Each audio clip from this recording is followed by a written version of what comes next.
The running back caught the ball in the flat and turned upfield. For exactly 2 seconds, he thought he had open space. Then his entire world went black. When he woke up on the ground, he could not remember what city he was in. He could not remember the score. He could not remember catching the ball at all. The only thing he remembered was a number, a jersey number. And for the rest of his career, every time he saw that number across the field, his hands started shaking. Football is a violent sport. Everyone knows that. But there is a difference between violent and terrifying. There is a difference between a hard hit and a collision that changes who you are as a person. The 10 men on this list were not just hard hitters, they were predators. They created fear that started in the film room on Tuesday and lasted until the final whistle on Sunday. Offensive coordinators designed entire game plans around avoiding them. Running backs suddenly developed mysterious injuries when they saw certain names on the schedule. Receivers heard footsteps in their nightmares. These men turned violence into an art form, and by the time we reach number 1, you will understand why one of them became a legend who still dominates comment sections 15 years after he played his last game. Let us begin with a man who smiled at you right before he ended your season. John Lynch. There is something deeply unsettling about a man who is genuinely polite, well-spoken, and kind off the field, but transforms into something else entirely between the lines. John Lynch was that man. Teammates described him as one of the nicest people they had ever met. He went to Stanford. He carried himself with class. He shook hands firmly and looked people in the eyes. And then the game started, and John Lynch would disconnect your soul from your body with a smile on his face. His hit on Alandis Gary in 2000 is still studied today. Gary was a running back having a breakout season. He caught a pass over the middle and had nothing but green grass ahead of him. Then Lynch appeared, not running, flying. The collision was so violent that Gary fumbled the ball before his brain even registered what happened. He lay motionless on the turf while Lynch walked back to the huddle like nothing unusual had occurred. What made Lynch different was his ability to switch personas. Off the field, you wanted him to marry your daughter. On the field, you wanted him nowhere near anyone you loved. He played 16 seasons, made 9 Pro Bowls, won a Super Bowl, and every single week someone on the opposing team was reminded that the friendly guy from the pregame handshake was about to try and put them in the hospital. But Lynch was just the beginning, because the next man on this list earned a nickname that tells you everything you need to know. Steve Atwater, the smiling assassin. When Christian Okoye ran at you, you got out of the way. That was the unwritten rule. Okoye was called the Nigerian Nightmare for a reason. He was 6'1", 260 pounds of pure anger, and he ran through defenders like they were inconveniences. Nobody told Steve Atwater about that rule. In 1990, Atwater met Okoye in the open field. Any reasonable safety would have tried to slow him down, maybe push him out of bounds, live to play another snap. Atwater lowered his shoulder and ran directly into the Nightmare at full speed. Okoye went backward. Watch that collision again. The biggest, most feared running back in football was stopped cold by a man giving up 40 pounds. That hit announced Steve Atwater to the world, and for the next decade, receivers developed convenient cramps when they saw him lurking in the secondary. He earned the nickname Smiling Assassin because he genuinely enjoyed the violence, not in a sadistic way, in the way that a craftsman enjoys perfecting his craft. Every hit was a masterpiece to him, and he smiled because he knew what was coming and they did not. But Atwater played with joy. The next man on this list played with something closer to rage. James Harrison. If Hollywood needed to cast a villain for a football movie, they would design James Harrison. The man looked like he was angry at oxygen for existing. His resting face suggested he was planning violence, and his hits confirmed it. Harrison was undrafted, cut multiple times, told he was too small to play linebacker in the NFL. He responded by becoming the most feared defensive player of the 2000s. His hit on Colt McCoy in 2010 was so devastating that it changed how the league approached player safety. McCoy took a 3-step drop and never saw Harrison coming. The collision was head-to-head at full speed. McCoy was unconscious before he hit the ground. He should not have returned to that game. He did anyway, and the NFL realized they had a problem they could no longer ignore. Harrison collected fines the way other players collected touchdowns. Over $100,000 in fines throughout his career. He did not care. He paid them and kept hitting. The league would send warning letters. Harrison would frame them. What made Harrison truly terrifying was his combination of speed, power, and genuine anger. He was not performing violence, he was executing it. There is a difference, and offensive players understood that difference every time they saw number 92 reading their routes. But even Harrison had limits to his intensity. The next man on this list had none. Brian Dawkins, Weapon X. Before every game, Brian Dawkins would disappear. Not physically, mentally. He would find a quiet space, close his eyes, and transform into someone else. He called this alter ego Weapon X, and Weapon X was not a nickname, it was a warning. Teammates described watching Dawkins before games with genuine unease. His eyes would change, his voice would change. The friendly, spiritual, thoughtful man they knew during the week was gone. Something else had taken his place, something that wanted to cause pain. His hit on Alge Crumpler is legendary in Philadelphia. Crumpler was a Pro Bowl tight end, 6'2", 260 pounds. Dawkins met him in the open field and delivered a blow so violent that Crumpler's body went completely horizontal before crashing to the earth. The ball came loose, the crowd lost its mind, and Dawkins stood over him with eyes that looked like they belonged to someone possessed. What separated Dawkins was the psychological element. Other hitters relied on physical gifts. Dawkins added mental warfare. He would talk to receivers during games, not trash talk, promises. He would tell them exactly what he was going to do, and then he would do it. The scariest part? After games, Dawkins would return to normal.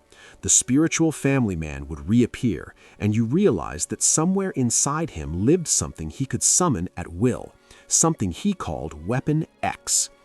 But even Weapon X feels modern compared to the next man on this list, because we need to go back to an era when fear had a different face entirely. Dick Butkus. There are hard hitters, there are violent players, and then there was Dick Butkus. He existed in a category that had no other members. Butkus played in the 1960s and 70s when the NFL was essentially organized brutality with minimal rules. And even in that era of unchecked violence, Butkus stood apart. He once said his goal was to hit players hard enough that they did not get up. Not to injure them specifically, just to make them question whether getting up was worth the risk of getting hit again. Opposing players called him an animal, not as an insult, as a genuine description. He bit people during games. He twisted ankles at the bottom of piles. He would hit ball carriers so hard that he would separate them from their helmets. In an era without face mask restrictions, Butkus treated the human face as a valid target. Runners would change their routes to avoid his area of the field. Quarterbacks would throw to the opposite side of the formation just to keep their receivers away from him. Offensive coordinators designed plays specifically around the principle of minimizing contact with one man. He was the original monster, the template that every fearsome linebacker since has tried to replicate. And 60 years later, his name still makes old coaches pause and remember what real violence looked like. But Butkus was brutal. The next man on this list added something else to his brutality: insanity. Ronnie Lott. In 1985, Ronnie Lott crushed his pinky finger making a tackle. The injury required surgery. The surgery would mean missing the playoffs. Ronnie Lott asked the doctor for a different option. The doctor mentioned amputation would heal faster. Lott cut off his own finger to keep playing. Read that again. He chose to have part of his body permanently removed rather than miss football games. And when people expressed shock at this decision, Lot seemed confused by their reaction. To him, it was obvious. The finger was in the way. Remove the obstacle. That story tells you everything about Ronnie Lott. Pain was not something he avoided. It was not even something he tolerated. It was something he genuinely did not seem to process the way normal humans do. Receivers across the league knew that catching a ball in Lott's zone meant accepting consequences. Not might mean consequences, meant them. He would deliver hits so punishing that players would check their bodies afterward to make sure everything was still attached. Multiple receivers have admitted they would intentionally drop passes rather than expose themselves to what Lott would deliver. He played 20 seasons of professional football with a body that he treated as a weapon. He won 4 Super Bowls, he made 10 Pro Bowls, and he did it all with 9.5 fingers because the full set was too inconvenient. But Lott was a force of nature. The next man on this list was a calculated general. Ray Lewis. When Ray Lewis stepped onto the field, he had already won the mental game. His pre-game rituals were designed to create fear. His entrance from the tunnel was choreographed intimidation. His eyes found specific opponents and promised them something terrible was coming. But what made Lewis truly dangerous was not his emotion. It was his intelligence. Lewis studied film obsessively. He knew offensive tendencies better than the coordinators who designed them. He would call out plays before they happened, and then he would be standing exactly where the ball carrier needed to go, waiting with bad intentions. His hit on Dustin Keller ended Keller's season and arguably affected the rest of his career. Lewis read the play perfectly, arrived at the exact moment of the catch, and delivered a blow that separated Keller from consciousness. It was not a lucky collision. It was an assassination that Lewis had planned from the moment he saw the formation. For 17 seasons, Lewis was the most feared linebacker in football. Running backs would bounce runs to the outside just to avoid his zone. Tight ends would find excuses to stay in and block rather than run routes over the middle. The entire offense would shift away from wherever Ray Lewis was standing. He won 2 Super Bowls. He was named Super Bowl MVP. He is considered one of the greatest defensive players in history. And he did it all by combining genius-level football intelligence with the willingness to deliver violence that ended careers. But Ray Lewis had a code. The next man on this list had none. Jack Tatum, the assassin. We need to pause here, because what I am about to tell you is not nostalgic. It is not celebrating old-school football. It is explaining why the NFL had to change. Jack Tatum was nicknamed the Assassin. He did not choose this name. He earned it through hits so violent that they altered the course of football history. In 1978, Tatum hit New England Patriots receiver Darryl Stingley during a preseason game. The hit was legal by the standards of the time. Tatum launched himself headfirst into Stingley as he reached for a pass. Stingley's spine was damaged on impact. Darryl Stingley never walked again. He spent the rest of his life as a quadriplegic, paralyzed from the neck down. He required round-the-clock care until his death in 2007, and that preseason hit haunted everyone who witnessed it. But here is what made Jack Tatum truly terrifying. He never apologized. He never publicly expressed remorse. He never reached out to Stingley personally. When asked about the hit years later, Tatum said he was just playing football. The game had consequences. Everyone knew the risks. Many people hated him for this, but Tatum represented something real about football. The violence is not accidental. It is the product. And Jack Tatum delivered that product more efficiently than anyone who came before him. The league eventually changed rules specifically because of what Tatum did. Hits to defenseless receivers became penalties. Leading with the helmet became illegal. The NFL looked at what happened to Darryl Stingley and decided that some forms of violence were too much, even for professional football. Jack Tatum forced the league to confront what it actually was, and they have been trying to find the balance ever since. Dick Night Train Lane. If Jack Tatum forced the league to change in the 1970s, Dick Night Train Lane forced them to change decades earlier. And he did it with a technique so violent that it now carries his name as a warning. The clothesline tackle, also known as the night train necktie. Lane would target runners and receivers not at their bodies, but at their throats. He would extend his arm like a steel bar across their necks and use their own momentum to drive them into the ground. This technique was not illegal when Lane played. Rules about tackling were minimal, and Lane exploited every gap in the rulebook with creative brutality that made him the most feared defensive back of his era. He still holds the NFL record for interceptions in a single season, 14 in 14 games. And he got those interceptions because quarterbacks were terrified to throw anywhere near him. When they did, receivers would sometimes pull up rather than expose their necks to what was coming.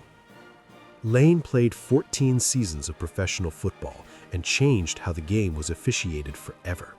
The NFL eventually banned the clothesline tackle. They banned horse collar tackles. They banned targeting the head and neck area. These rules exist because of one man who demonstrated exactly how dangerous football could become without them. Dick Night Train Lane is the reason the rulebook grew. He played in an era of minimal restrictions and showed the world why restrictions were necessary. And that brings us to number 1. But before I tell you about him, I need you to understand something. Every player on this list was feared. Every player on this list delivered violence that ended careers and changed lives. But only one of them became a legend that transcends the sport. Only one of them is still discussed in comment sections 15 years after his death. Only one of them represents what could have been. Sean Taylor. When Sean Taylor walked onto a football field, the atmosphere changed. You could feel it. Teammates describe a physical energy that radiated from him. Opponents describe something closer to dread. He was 6'2", 215 pounds, and he ran a 4.3 40. Those numbers do not make sense together. Men that size should not be that fast. But Sean Taylor was not built according to normal specifications. His hit on punter Brian Moorman during the Pro Bowl is the most famous in All-Star game history. The Pro Bowl is supposed to be an exhibition, light contact, nobody tries too hard. Sean Taylor either did not receive that message or chose to ignore it. He came across the field at full speed and delivered a blow to Moorman that belonged in a playoff game. Moorman went airborne, the crowd went silent, and then they went crazy. Because even in a meaningless game, Sean Taylor could not suppress what he was. But what made Taylor truly terrifying was not his physical gifts. It was his eyes. Multiple players have described looking into Sean Taylor's eyes during games and seeing nothing they recognized as human emotion. Just pure, predatory focus. He was not playing football, he was hunting. In just 4 seasons, Sean Taylor was already considered the hardest-hitting safety in the NFL. Coaches were designing entire game plans around avoiding him. Running backs were bouncing plays to the opposite side of the field. Receivers were developing sudden awareness of exactly where number 21 was standing at all times. And then it was over. On November 26, 2007, Sean Taylor was shot during a home invasion in Miami. He died the next day. He was 24 years old. The football world stopped. Teammates wept openly on camera. Opponents who had feared him expressed grief that seemed to surprise even them. Sean Taylor was gone before anyone truly understood what he might have become. And here is why he is number 1 on this list. Every other player had full careers. They accumulated statistics and highlights and championships. We know exactly who they were because we saw the complete picture. Sean Taylor remains a mystery. We saw 4 seasons of dominance, and then nothing. We saw glimpses of a player who might have become the greatest safety in NFL history, and we will never know what could have been. 15 years later, his highlights still circulate. His name still dominates comment sections, His jersey still sells. Fans who never watched him play know his story. He has become something more than a football player. He has become a symbol of potential that was stolen. Sean Taylor hit harder than anyone who has played this game, and he did it for only 4 seasons before the world lost him forever. That is why he is number 1, not just for what he was, but for what we will never get to see. Now, I have a question for you. Which of these 10 hitters would you least want to see coming across the field at you? Drop your answer in the comments. I read every single one. And if you think someone was missing from this list, tell me who and why, because the debates in the comments are always as good as the video itself. I will see you in the next one.